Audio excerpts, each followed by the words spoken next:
서울 강남구 청담동 우뚝 솟은 초고층 펜트하우스에서 수정 샹들리에가 차갑게 빛나고 있었다. 하얀 대리석 바닥 위에 6살 소녀가 무릎을 꿇고 있었다. 밤색 머리는 헝클어져 있었고 작은 손은 떨리고 있었으며 뺨을 타고 눈물이 흘러내렸다. 소녀는 계모에 발을 씻기려 애쓰고 있었다. 엄마, 거의 들리지 않는 목소리로 속삭였다. 손이 너무 아파요. 하지만 동정은커녕 날카로운 고함만 돌아왔다. 바로 그 순간 문이 벌컥 열리며 아버지, 억만장자가 문턱에 나타났다. 펜트하우스 거실은 부드러운 조명으로 가득했지만 그 따뜻함은 그곳 사람들의 마음에 닿지 못했다. 소파에 다리를 무심히 뻗어 진흙 새안용 대야에 담근 채 계모 윤서가 앉아 있었다. 진홍색 드레스가 날씬한 몸매를 감싸고 있었다. 손에는 와인 잔이 반짝이고 있었다. 입술은 차가운 미소로 일그러져 있었다. 빨리 해, 뭐야, 영원히 기다리게 할 거야? 6살 소녀 지우는 큰 갈색 눈과 헝클어진 밤색 머리를 한 채 움찔했다. 가느다란 목소리는 거의 속삭임으로 떨렸다. 엄마, 제 손이 너무 아파요. 좀 쉬면 안 될까요? 와인 잔이 유리 테이블에 부딪히는 소리가 방 안에 울려 퍼졌다. 윤서가 목소리를 날카롭게 높였다. 감히 투덜대? 내가 공주라도 돼? 명심해, 내가 이 집의 주인이야. 내가 시키는 대로 할 거야. 지우는 고개를 숙였다. 눈물이 걸레에 떨어져 진흙과 섞였다. 작은 손가락들은 서둘러 계모의 피부를 문질렀다. 마치 속도가 그녀의 생명을 좌우하는 것처럼. 바로 그 순간, 문이 쿵 하고 열렸다. 회색 정장을 입은 키 큰 남자가 문턱에 멈춰 섰다. 김태준, 유명한 기업가이자 지우의 아버지였다. 어깨에는 아직 공장의 먼지가 묻어 있었다. 얼굴은 지쳐 있었지만 단호했다. 무릎을 꿇고 있는 딸을 보자 얼굴에 진흙과 눈물 자국이 있는 것을 보고 그는 얼어붙었다. 윤서, 이게 무슨 짓이야? 목소리가 쉰 듯 울렸다. 그 안에는 분노가 울려 퍼졌다. 지우는 아버지를 향해 눈을 들어 올렸다. 희망으로 가득했지만 두려움이 그녀를 바닥에 붙들었다. 말이 목구멍에 걸렸다. 윤서는 당황하지 않았다. 잠시 망설인 후 표정을 바꿨다. 그녀의 얼굴은 가식적인 다정함으로 가득 찼다. 당신이 오해하는 거예요. 애가 스스로 돕고 싶어 했어요. 제 일을 덜어주고 싶다고 했어요. 아이가 돌보고 싶어 하는 마음을 어떻게 탓할 수 있겠어요? 태주는 앞으로 나아가 지우를 안아 올렸다. 따뜻한 몸이 떨리고 손가락이 그의 재킷을 움켜쥐었다. 남자는 아내를 차가운 눈으로 바라보며 한마디도 하지 않고 딸을 위층으로 데려갔다. 윤서는 아래에 남았다. 그녀의 눈에 증오가 번쩍였지만 곧 가짜 미소로 가려졌다. 그날 밤 지우의 방에서 작은 램프가 희미하게 빛났다. 소녀는 침대에 앉아 오래된 봉제 곰을 꼭 껴안고 있었다. 엄마가 준 선물이었다. 너무 일찍 잃어버린 엄마. 속삭임처럼 거의 들리지 않게 지우는 중얼거렸다. 아빠, 엄마가 진짜로 날 사랑했으면 좋겠어요. 문 뒤에서 태준이 움직이지 않고 서 있었다. 그는 방금 딸을 재우고 문을 닫았지만 자신은 떠날 수 없었다. 귀에서 울림이 들렸다. 그의 어린 딸이 무릎을 꿇고 쉬게 해달라고 애원하는 장면이 가슴속에서 고통과 죄책감이 커져갔다. 그는 윤서와의 결혼이 지우에게 가족을 줄 것이라고 확신했었다. 하지만 이제 그가 틀렸다는 것을 알았다. 아침이 되자 집은 거칠에 보살핌으로 가득했다. 테이블은 흰 식탁보로 덮여 있었다. 접시에는 구운 닭고기, 국, 빵이 놓여 있었다. 파란 드레스를 입은 윤서가 남편과 의붓딸을 미소로 맞이했다. 여보, 앉아요. 내가 다 직접 준비했어요. 지우야, 먹어. 엄마를 행복하게 해줘. 그녀는 소녀의 접시에 닭고기 한 조각을 올려놓았다. 태주는 눈살을 찌푸렸지만 침묵했다. 지호는 구부정하게 앉아 떨리는 손으로 숟가락을 잡고 있었다. 테이블 아래에서 갑자기 발로 세게 차였다. 소녀는 움찔하며 숟가락을 떨어뜨렸고 큰 소리가 울렸다. 죄송해요. 그녀가 더듬거리며 식기를 집으려고 몸을 굽혔다. 태주는 뭔가 묻고 싶었지만 윤서가 부드럽게 지우의 어깨에 손을 얹었다. 괜찮아, 이야. 그냥 조심하면 돼. 달콤한 목소리로 말했다. 하지만 그녀의 눈빛에는 순간 강철 같은 것이 스쳤다. 태주는 딸의 긴장을 알아챘지만 의심을 억눌렀다. 아마 그녀가 적응하기 힘든 건가? 일은 그의 모든 관심을 요구했다. 아침 식사 중에 윤서가 말했다. 여보, 엄마를 우리 집에 오셔서 같이 살게 초대했어요. 혼자서는 감당하기 힘들어요. 잠시 후 윤서의 어머니 혜진이 들어왔다. 60세 가까운 여인으로 무거운 눈빛과 날카로운 목소리를 가졌다. 그녀는 지호를 차가운 시선으로 훑어보았다. 이 애는 너무 약해 보여. 별로 쓸모없을 것 같은데. 지호는 몸을 움츠리며 숨으려 했다. 태주는 반박하고 싶었지만 윤서가 그의 팔을 끌어안으며 가볍게 웃었다.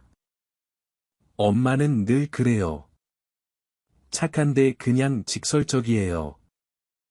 아침 식사 후 집안의 삶은 더욱 음울해졌다.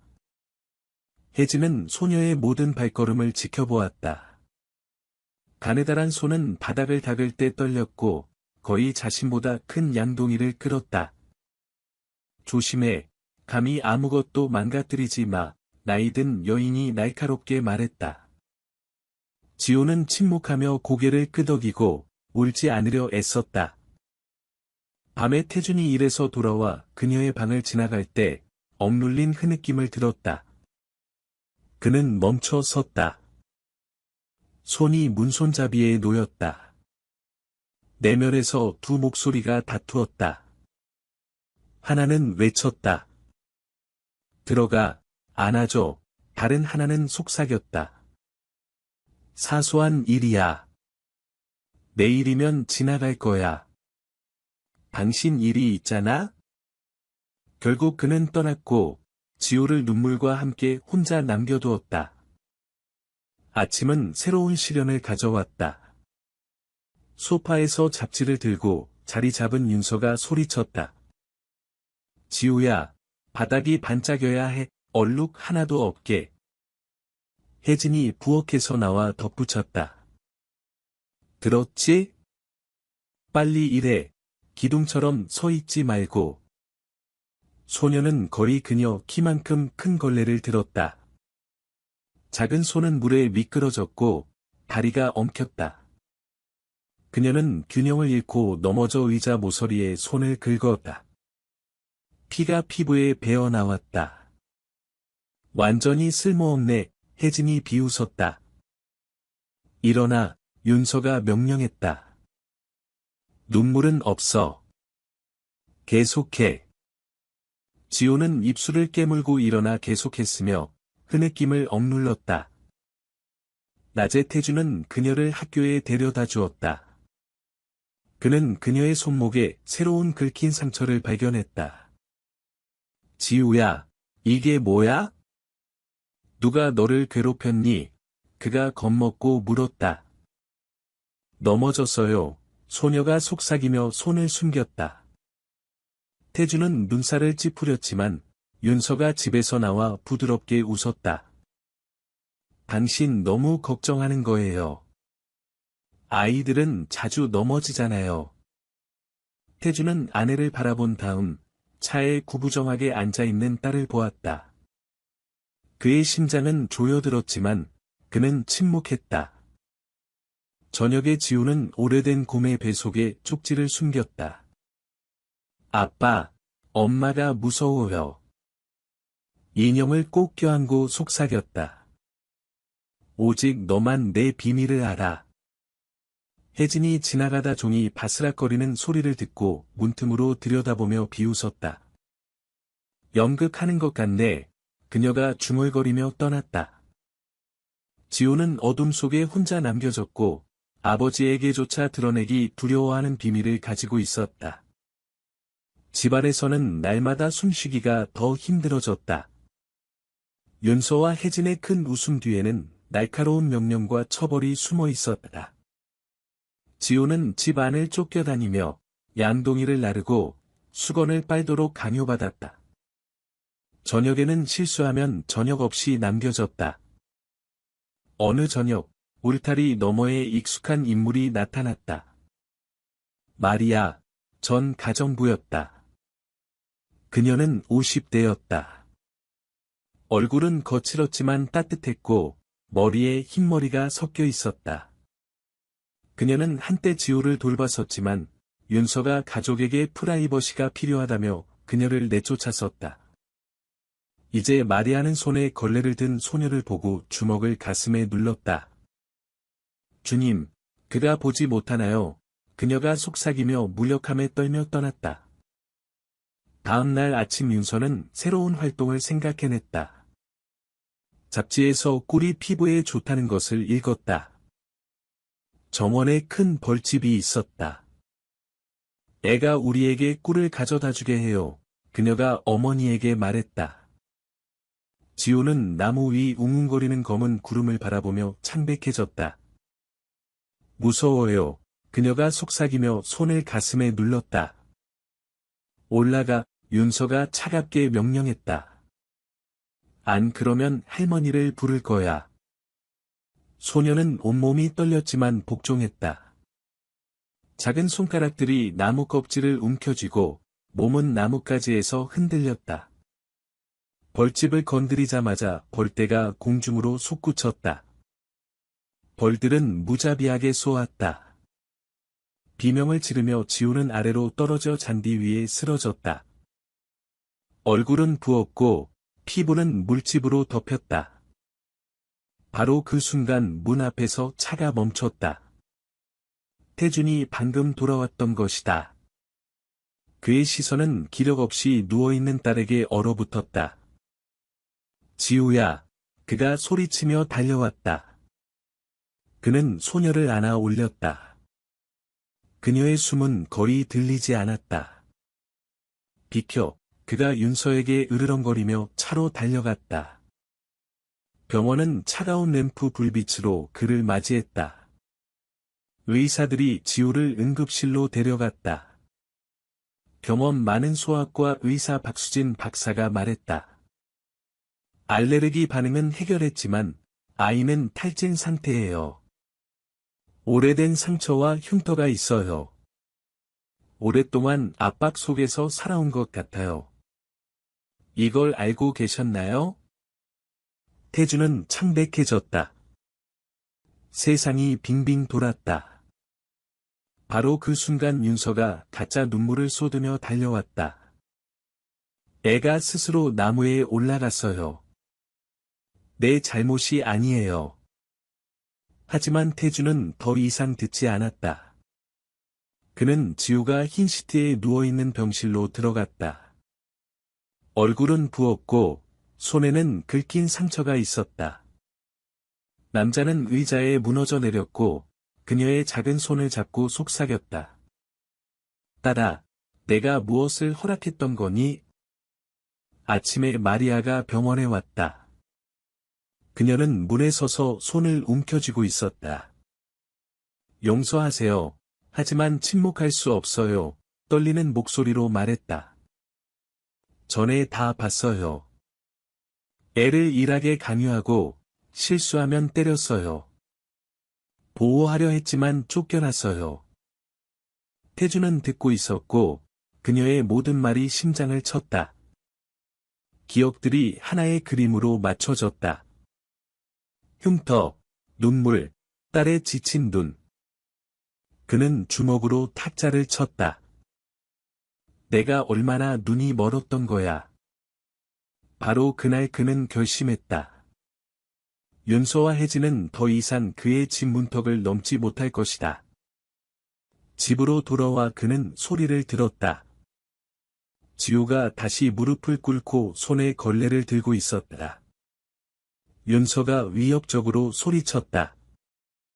빨리. 내가 주인이라도 돼? 이제 그만. 태준의 목소리가 울렸다. 그는 거실로 뛰어들어 딸을 안아 올리고 가슴에 꼭 안으며 으르렁거렸다. 내 집에서 나가. 윤서는 무릎을 꿇고 그의 재킷을 붙잡았다. 이해 못해요. 이 모든 게 그 애를 위한 거예요. 그 애를 위해서요. 그의 눈이 얼음처럼 번쩍였다.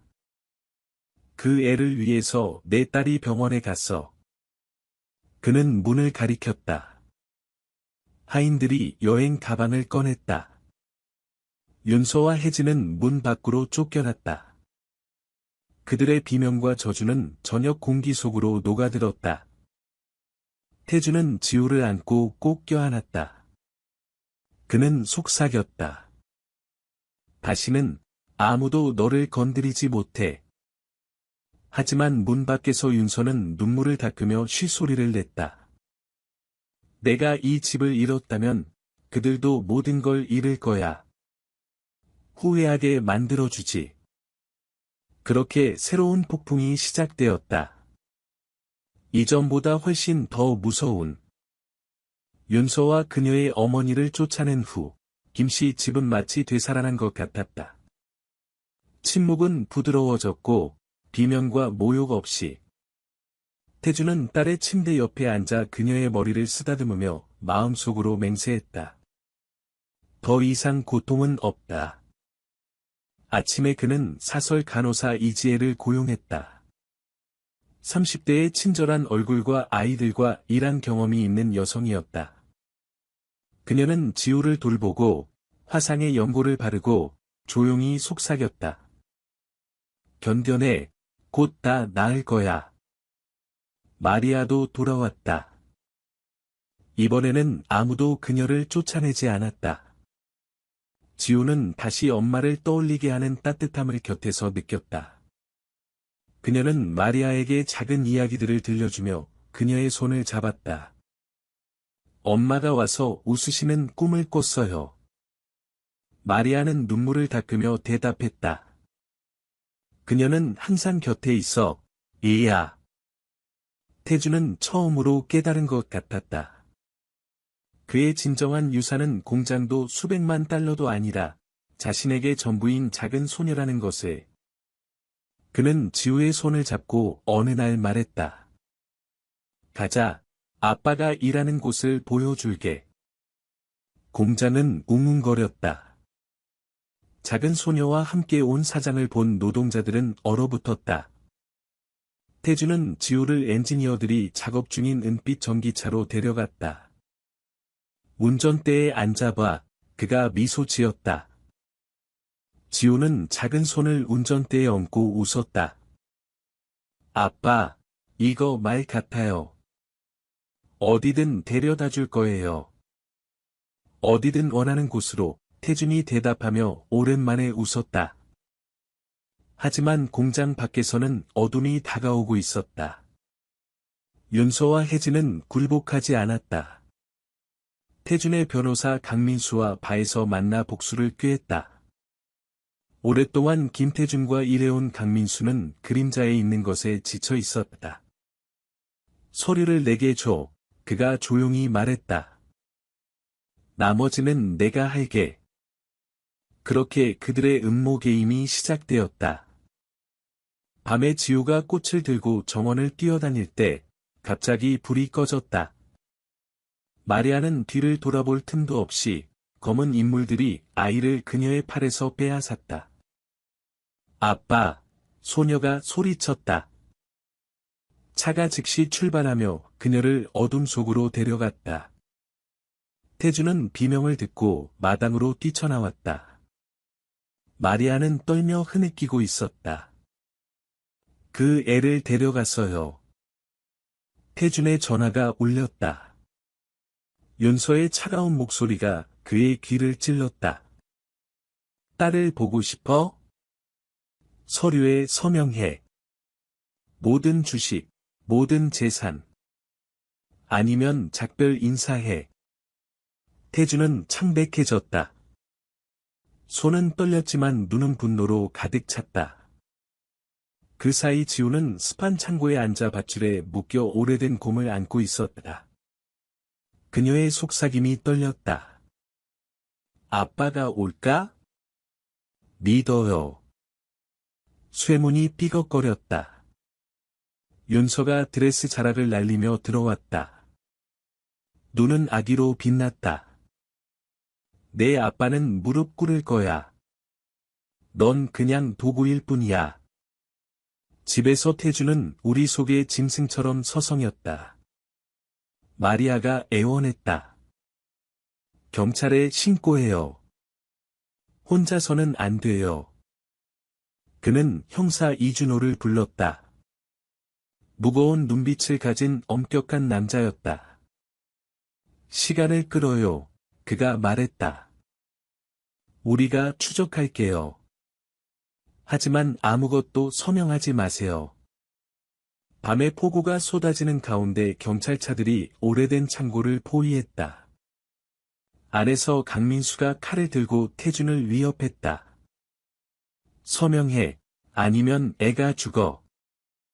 태준은 망설이며 모든 글자를 늦췄다. 윤서가 악의적으로 비웃었다. 서명해도 이미 졌어.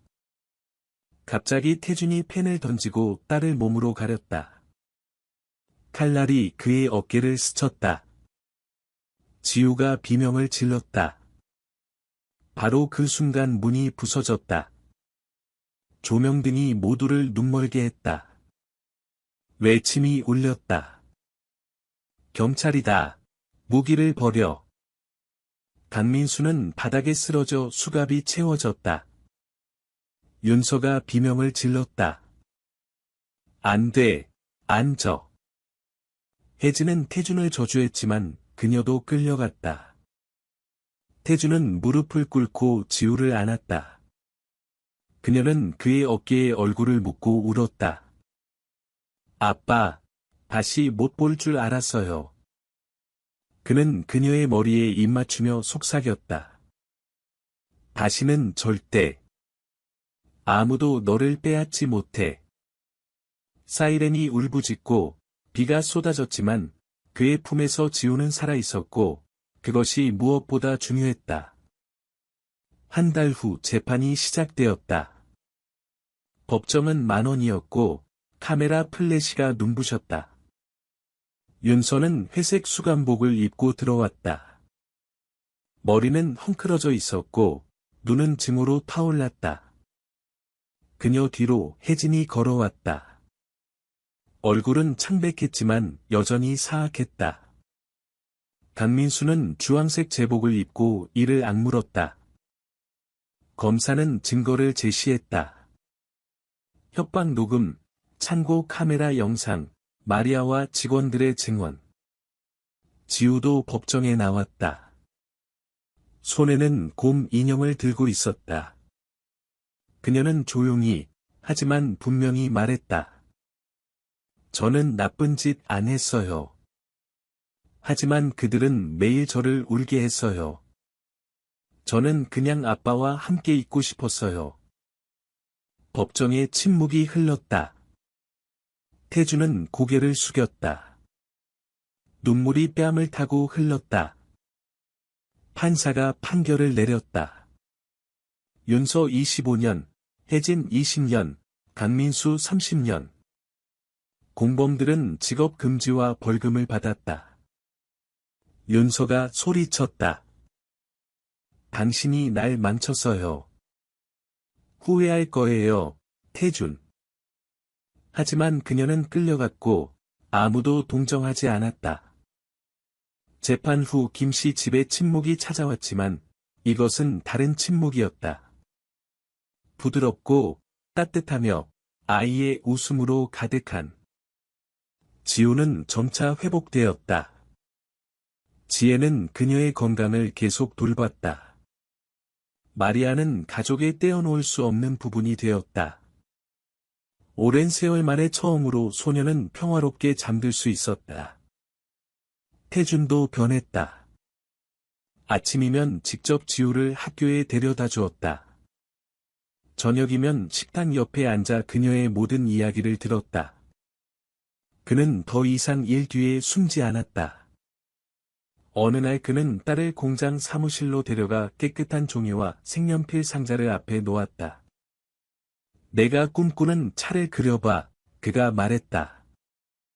지우는 미소 지으며 후대의 꽃과 구름을 그렸다. 태주는 그녀를 꼭 안았다. 바로 이거야, 내 진짜 유산. 회사가 아니라 너야.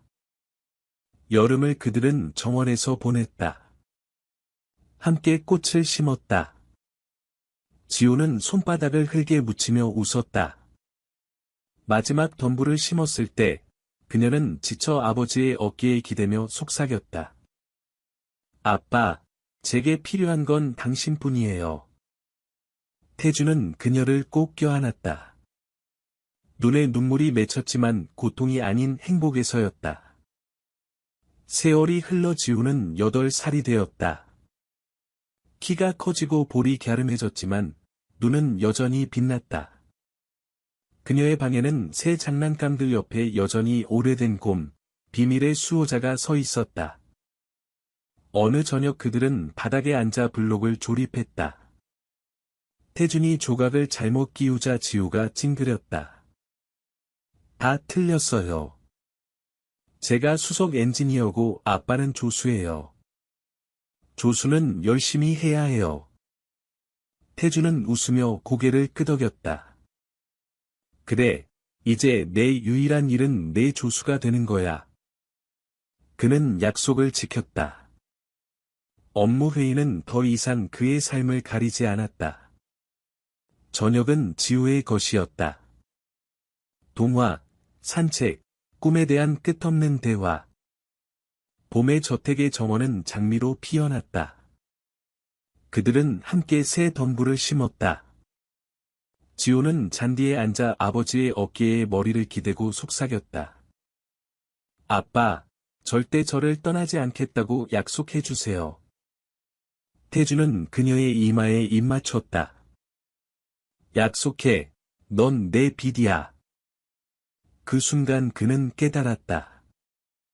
모든 폭풍은 지나갔다. 돈, 명성, 권력, 딸의 미소 앞에서는 아무것도 아니었다.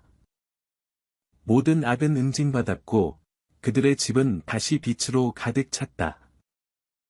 하지만 가장 중요한 것은 태준이 배운 교훈이었다. 진정한 부는 통장 잔액에 있지 않다. 사랑하는 사람의 눈에서 빛나는 사랑에 있다. 지우는 정원에서 뛰어다니며 웃었다. 그녀의 작은 손은 이제 부드럽고 상처 없이 꽃을 잡고 있었다. 태주는 문에 서서 지켜보며 마음속으로 감사했다. 두 번째 기회를 위해, 진실을 보게 된 것에 대해, 그리고 무엇보다 그의 딸이 다시 웃을 수 있다는 것에 대해. 세상은 때로 잔인할 수 있다. 하지만 사랑이 있는 곳에는 항상 구원의 길이 있다. 그리고 김태준과 지우의 이야기는 바로 그것에 관한 것이었다. 어둠에서 빛으로 가는 길에 대해, 냉담함에서 따뜻함으로, 고통에서 치유로, 그들은 함께 모든 것을 이겨냈다. 그리고 이제 그들 앞에는 평화와 사랑으로 가득 찬 미래만이 펼쳐져 있었다. 가장 큰 부는 금이 아니라 사랑하는 사람의 눈에서 빛나는 미소다.